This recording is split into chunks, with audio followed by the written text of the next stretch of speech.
Kemudian pada halaman 380 tentang al-manhaj. Al-manhaj adalah sikap dan cara beragama yang benar, yang lurus. Manhajul haq, agar anak-anak ini tidak mengikuti firqah-firqah sesat. Berapa banyak anak-anak yang condong kepada agama, dia semangat beragama tapi duduk di majelis yang sesat, yang justru membinasakan mereka.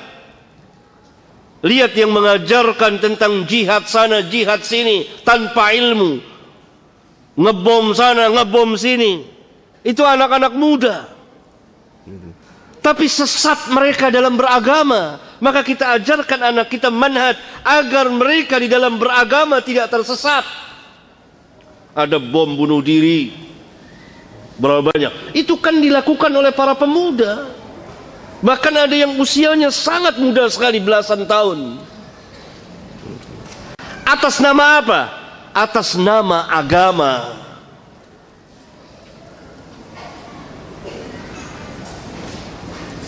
Kenapa? Karena mereka diajarkan oleh para penyesat atas nama agama. Mereka diajarkan bukan oleh ulama, bukan oleh orang-orang yang berilmu. Hanya mengandalkan semangat, bermodalkan keberanian, tapi tidak berilmu. Akibatnya perbuatan mereka merusak Islam dan kaum muslimin atas nama agama. Bahkan mereka yakin bahwa yang mereka kerjakan ini benar. Mereka nggak bisa. Seperti kejadian di negeri kita, di Pakistan, di daerah Timur Tengah, dari ajaran-ajaran sesat ini, atas nama Islam, atas nama jihad, atas nama memerangi orang-orang kafirin. Mereka bukan ulama, mereka bukan ahli ilmu, dan mereka membuat-buat majelis. Nah, agar anak-anak kita tidak mengikuti ajaran-ajaran sesat ini, kita perlu mengajarkan manhaj.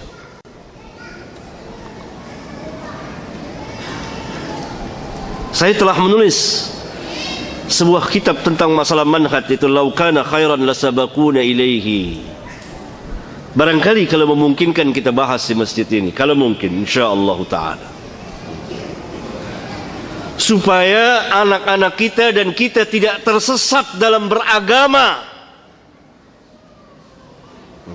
supaya lurus, supaya mengikuti sunnah Rasulullah sallallahu alaihi wasallam. Karena ajaran Islam adalah kemaslahatan untuk kemaslahatan umat manusia, memberikan kemaslahatan kepada umat manusia. Hatta orang-orang kafirin hidup di tengah-tengah kaum muslimin dijamin aman.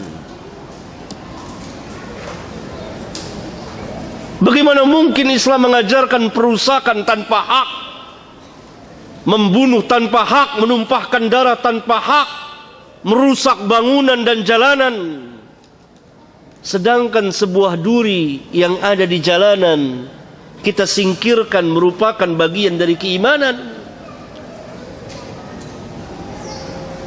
Kan Nabi SAW bersabda, iman itu mempunyai 60 cabang lebih, dalam riwayat yang lain 70 cabang lebih. Ini dalam riwayat Bukhari dan Muslim. Dalam salah satu riwayat Imam Muslim, yang tertinggi kalimat La ilaha illallah, yang paling rendah imatatul adza anit tariq, menghilangkan gangguan dari jalan, berupa duri, paku, jalan.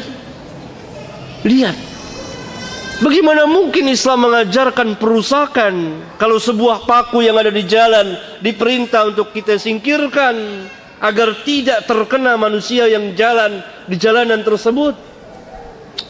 Luar biasa ajaran Islam.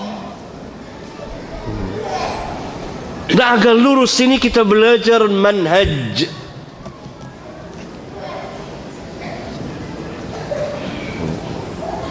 Agar tidak tersesat jalan.